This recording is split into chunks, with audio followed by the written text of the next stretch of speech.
அடுத்து வந்து ரேவதி அன்மியூட் பண்ணியிருக்கேன். தேங்க்யூ பிரதர் இந்த ஆப்பர்ச்சுனிட்டி கொடுத்ததுக்கு. So Revathi gold director. So என்னோட அப்ளைன் பார்த்தீங்க அப்படின்னா ஸ்டார் டைரக்டர் செங்கோல் ராணி சிஸ்டர். ஸோ நான் இப்போ எதை பற்றி ஷேர் பண்ண போகிறேன் அப்படின்னா, நான் ஜாயின் பண்ணப்போ ஃபர்ஸ்ட் டைம் வந்து ஹோம் கேர் ப்ராடக்ட் தான் ட்ரை பண்ணேன். ஸோ அதில் எனக்கு பெரிய நம்பிக்கை கிடைச்சிது. ப்ராடக்ட் எல்லாமே சூப்பராக இருக்குது அப்படின்னு சொல்லிட்டு. ஸோ என்னோட பீரியட் இஷ்யூக்காக அதுக்கப்புறமா வந்து இந்த நிறைய பேருக்கு லேடிஸ்க்கு பார்த்தீங்க அப்படின்னா வெளியில சொல்ல மாட்டாங்க யாருமே. பிரைவேட் பிளேஸ்ல வந்து ரொம்ப ப்ராப்ளம்ஸ் இருக்கும். ஒயிட் படுறது, அதுக்கப்புறமா வந்துட்டு யூரினரி இன்ஃபெக்ஷன் ஏற்படுறது, அந்த மாதிரிலாம். ஸோ ரெண்டுமே ப்ராப்ளம் எனக்கு இருந்துச்சு. ஸோ செங்கோல் ராணி சிஸ்டர் வந்து ஃபர்ஸ்ட் எனக்கு சஜஸ்ட் பண்ணது வந்துட்டு இதுக்கான அலோவேரா, ஆம்லா, அதுக்கப்புறம் வந்து வைட்டல் காம்ப்ளெக்ஸ், நீமு. ஸோ இதெல்லாம் அவங்க ரெஃபர் பண்ணியிருந்தாங்க. நான் அதுதான் எடுத்திருந்தேன். பட் என்னால் சப்ளிமெண்ட் பற்றி யார்கிட்டையும் மூவ் பண்ணவே முடியல. ஸோ என்னோட ரிலேட்டிவ்ஸ் யார்கிட்டையும் என்னால் ஷேர் பண்ண முடியல.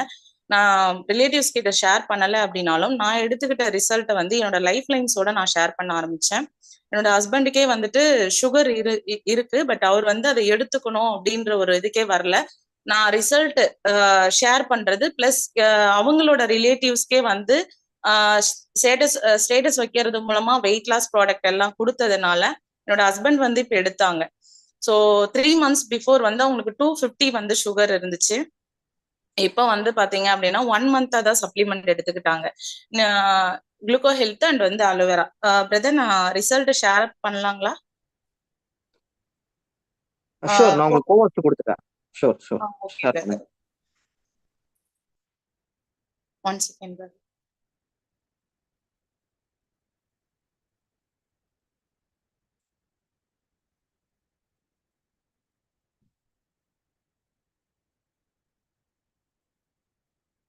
ஓகே பிரதர், என்னோட ஸ்கிரீன் வந்து தெரியும்னு நினைக்கிறேன். ஸோ பிஃபோர் இது வந்து ஸோ டேட் பார்த்தீங்கன்னா தெரியும், 23/11. ஸோ இங்கே டேட் மென்ஷன் ஆயிருக்கு. ஸோ அப்போ பார்த்தீங்க அப்படின்னா 250. ஆக்சுவலாக இது வந்து 254 இருந்தது கூட ஹாஸ்பிட்டலில் டேப்லெட் கொடுக்கறது மூலமாக தான் குறைச்சிருந்தாங்க. ஸோ அவங்களுக்கு ஸ்டார்டிங்கில் சுகர் பார்த்தீங்க அப்படின்னா 800 இருந்துச்சு.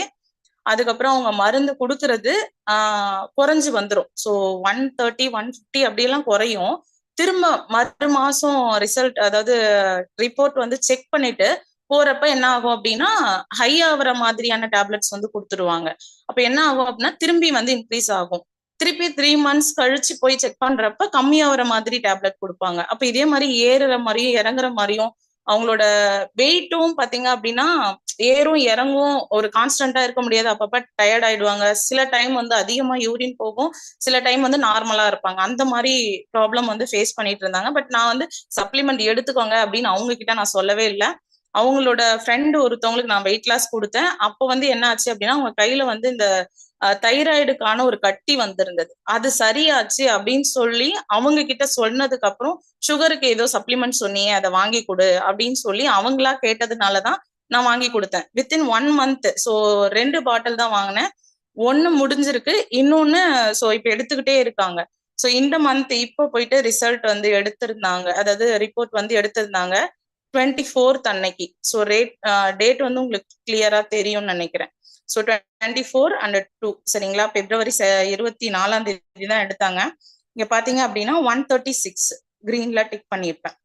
ஸோ இது வந்து ஸோ இந்த அளவுக்கு வந்து சுகர் வந்து குறைஞ்சதும் அவங்க என்ன பண்ணியிருக்காங்க அப்படின்னா நான் வந்து என்னோட ஃப்ரெண்டுக்கு வந்து ரொம்ப சளி பிரச்சனையா இருக்கு, நான் வந்து இத சொல்றேன், ஆனா நான் சொன்னா கேட்க மாட்டேன், ஏன்னா நான் சுகர் இருக்கிறத அவங்க கிட்ட நான் வந்து ஷேர் பண்ணல அப்படின்னு சொல்லியிருந்தாங்க.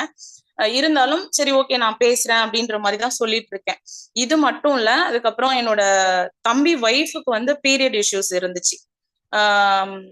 அதாவது ஃபர்ஸ்ட் குழந்தை வந்து அந்த பீரியட் இஷ்யூஸ் வந்து இருந்ததுனால அந்த முட்டை வெடிக்கிறதுக்காக இன்ஜெக்ட் பண்ணி குழந்தை பிறக்கிற மாதிரி பண்ணிருக்காங்க. ஸோ அதனால ஃபர்ஸ்ட் பேபி பாத்தீங்கன்னா மூளை வளர்ச்சியும் கிடையாது, அந்த இதய வளர்ச்சியும் கிடையாது, எந்த ஒரு கால் கை எல்லாமே வந்து ரொம்ப துவண்டு போன மாதிரியே தான் இருக்கும். நார்மல் குழந்தை மாதிரியே இருக்காது. ஸோ அந்த மாதிரி ஆனதுனால பீரியடை ஃபர்ஸ்ட் கிளியர் பண்ணணும் அப்படின்னு சொல்லிட்டு செங்கோல்ராணி சிஸ்டர் கிட்ட நான் சஜஷன் கேட்டு சப்ளிமெண்ட் கொடுத்தேன். இப்ப பாத்தீங்க அப்படின்னா ரெகுலரா பீரியட்ஸ் ஆயிட்டு இருக்கு. ஸோ நெக்ஸ்ட் வந்து பேபிக்கான சப்ளிமெண்ட் கொடுக்கணும் அப்படின்றது பிளான் பண்ணியிருக்கோம். ஸோ அதையும் தாண்டி நான் வெஸ்டீஜ்ல பிரான்ஸ் டைரக்டர் அச்சீவ் பண்ணும்போது எங்க அப்பாவுக்கு வந்துட்டு ஸோ பயங்கரமான வந்து ஹார்ட் அட்டாக் வந்திருக்கு. என்கிட்ட யாருமே ஷேர் பண்ணவே இல்லை. சோ நான் இந்த பிஸில இருந்துட்டு இருக்கேன். அந்த டைம்ல சொல்லவே இல்லை. சோ அதுக்கப்புறம் இந்த விஷயம் தெரிஞ்சதுக்கு அப்புறம் செங்கோல்ராணி சிஸ்டர்ட்ட நான் கேட்டேன். உடனடியா வந்து ஆஞ்சியோ பண்ணணும்னு சொல்லியிருக்காங்க அப்படின்னு சொல்லிட்டு சொன்னாங்க. சோ எனக்கு இந்த ஆஞ்சியோல எல்லாம் உடன்பாடே கிடையாது துளி கூட. என்ன அப்படின்னா ஒரு ஊசியை வச்சு அந்த கொழுப்புகள் எல்லாம் கரைச்சு அதன் மூலமா ரத்தம் போயிட்டு இருக்கும். கொஞ்ச நாளைக்கு அப்புறம் திருப்பி வந்துட்டு அது இதாயிடும். திரும்ப திரும்ப பண்ற மாதிரிதான் இருக்கும் ஆஞ்சியோ பண்ணோம் அப்படின்னா. சோ அதனால என்னோட அப்பாவுக்கே அந்த நிலைமை வரக்கூடாது அப்படின்னு சொல்லிட்டு சிஸ்டர்கிட்ட நான் கேட்டேன். சோ அவங்கதான் வந்து சப்ளிமெண்ட்ஸ் ஃபர்ஸ்ட் டைம் வந்து நிறையவே கொடுத்துருந்தாங்க. அப்புறம் படிப்படியா இப்ப குறைச்சிட்டு வந்திருக்கும். ரிசல்ட் என்னால ஷேர் பண்ண முடியல அப்பாவோடது. பட் ஆனா அவங்க வந்து ரொம்ப ஆரோக்கியமா இருக்காங்க முன்ன இருந்ததோட. சோ ஹாஸ்பிட்டல்ல இருக்கும்போது வந்து கை கால்லாம் வீங்கி ரொம்ப சீரியஸா இருக்காங்க அப்படின்னு தான் சொன்னாங்க. பட் இப்ப பாத்தீங்க அப்படின்னா நார்மல் பர்சனா எப்போதும் போல வேலை பாக்குறாங்க. அப்பாவுக்கு வந்து பெல்லி ஃபேட் அதிகமா இருக்கும். ஸோ குனியும் போது உட்கார்றதுக்கெல்லாம் ரொம்ப கஷ்டப்படுவாங்க. நம்மளோட ஃபிளக்ஸ் ஆயிலும் அதனோட சேர்ந்து கொடுக்கறதுனால வந்துட்டு ரொம்பவே யூஸ்ஃபுல்லா இருக்கு. LRG9, ப்ரோகார்டு, அதுக்கப்புறம் வந்து விட்டல் காம்ப்ளெக்ஸ், சீபக்தான், அதே போல வந்துட்டு அலோவேரா. ஸோ இது எல்லாமே கொடுத்துருந்தோம். ஃபிளக்ஸ் ஆயில் அதுக்கப்புறம் கொடுத்துருந்தோம். ஸோ இந்த மாதிரி நம்ம ரெகுலரா சிஸ்டரோட ஃபாலோஅப்ல கரெக்டா கொடுத்ததுனால இப்போ வந்து கிட்டத்தட்ட ஒரு 6 மாசமா நம்மளோட சப்ளிமெண்ட்ஸ் எடுத்துட்டு இருக்காங்க. எனக்கு ரொம்பவே ஹாப்பி. இந்த சப்ளிமெண்ட்னால நான் நிறைய பெனிஃபிட்டும் அடைஞ்சிருக்கேன். ஸோ சளி பிரச்சனை இருந்துச்சு ஒரு 3 months. ஸோ நம்மளோட அவார்ட் ஃபங்க்ஷன் போயிட்டு வந்ததுக்கு அப்புறம் ரொம்ப சளி பிரச்சனை இருந்தது. 3 மாசம் விடவே இல்லை. சிஸ்டர் வந்துட்டு ரெஸ்போகேர் வந்து எடுக்க சொன்னாங்க. நான் ஒன்னொன்னா எடுத்து எனக்கு ரிசல்ட் வரல அப்படின்னு சொன்னேன். ஸோ டோசேஜ் வந்து அதிகப்படுத்தி எடுங்க அப்படின்னு சொன்னாங்க. ஒரு வேளைக்கு 3 எடுங்க அப்படின்னாங்க. நான் ரொம்பவே பயந்தேன். பட் வந்து இப்ப பாத்தீங்க அதாவது அந்த சளி அந்த டோசேஜ் அதிகப்படுத்தி எடுத்ததுக்கு அப்புறம் எனக்கு வந்து அந்த சளி கியூர் ஆச்சு. ஸோ ரெஸ்போகேர், சீபக்தான் அண்ட் வந்து காம்பயாட்டிக்ஸ், குர்குமின். ஸோ இது 4 நான் எடுத்துக்கிட்டேன். அதுக்கப்புறம் வந்து பேக் பெயின். ஸோ இந்த பிப்ரவரி, மார்ச், ஏப்ரல்ல வந்து பாத்தீங்க அப்படின்னா என்னோட பசங்க 2 ஸ்கூல்ல இருக்கிறதுனால நான் திரும்ப திரும்ப 2 டிவிஷனா நான் போற மாதிரி இருக்கும். 4 டைம் 5 டைம் அந்த வண்டியில போற மாதிரி இருக்கும். பாப்பாவோட ஸ்கூல் ரொம்ப லாங்கா இருக்கும். கேர்ள்ஸ் ஸ்கூல்ன்றதுனால ரொம்ப லாங்கா இருக்கும். அதுல போயிட்டு வரும்போது எனக்கு பேக் பெயின் அப்படின்றது போன வருஷம் இந்த டைம்ல ரொம்பவே அதிகமா இருந்தது. அதே மாதிரி அகைன் இப்ப வரக்கூடாதுன்றதுக்காக போன டைம் நான் கொலாஜன், கால்சியம் அண்ட் வந்து குளுக்கோசமைன் நான் எடுத்துக்கிட்டேன். இப்போ நான் ரெடி ஸ்டாக்ல வாங்கியே வச்சுட்டேன். மேபி நமக்கு பெயின் வர ஆரம்பிச்சிருச்சுன்னா என்ன பண்றதுன்னு சொல்லிட்டு கொலாஜன் இப்பத்துல இருந்தே எடுத்து சோ நம்ம ஸ்ட்ராங்கா வச்சுக்கணும் அப்படின்றதுக்காக நான் எடுத்துக்கிட்டேன். எப்ப நான் ரிசல்ட் எடுத்தனோ அப்பதான் என்னால ஒரு தைரியமா என்னோட டீமோட நான் பேச முடிஞ்சது. சோ இப்ப என்னோட டீம்ல நிறைய பேர் சப்ளிமெண்ட் யூஸ் பண்றாங்க. நான் யூஸ் பண்ணியிருந்தாலும் அதை பத்தி ஷேர் பண்ண மாட்டேன். ஐயோ பயப்படுறதுக்கு.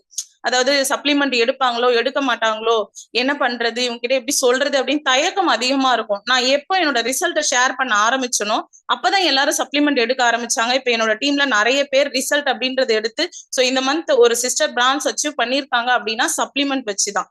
சோ அதனால சப்ளிமெண்ட் எதுக்காக அப்படின்னா நம்ம இன்கம் ஏர்ன் பண்றது மட்டும் இல்ல, நிறைய பேர் ஆரோக்கியமா வச்சுக்கிறதுக்காகவும் வெஸ்டீஜோட சப்ளிமெண்ட் நம்ம யூஸ் பண்ணோம் அப்படின்னா நம்மளும் நல்லா இருக்கலாம், நம்மள சுத்தி இருக்கிறவங்களையும் நல்லா வச்சுக்கலாம்.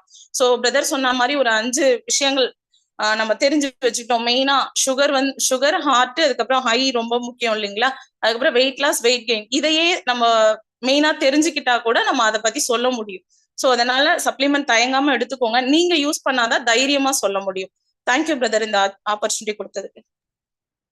Okay, great. ரொம்ப தெளிவா எல்லா இதுமே எக்ஸ்பிளைன் பண்ணீங்க.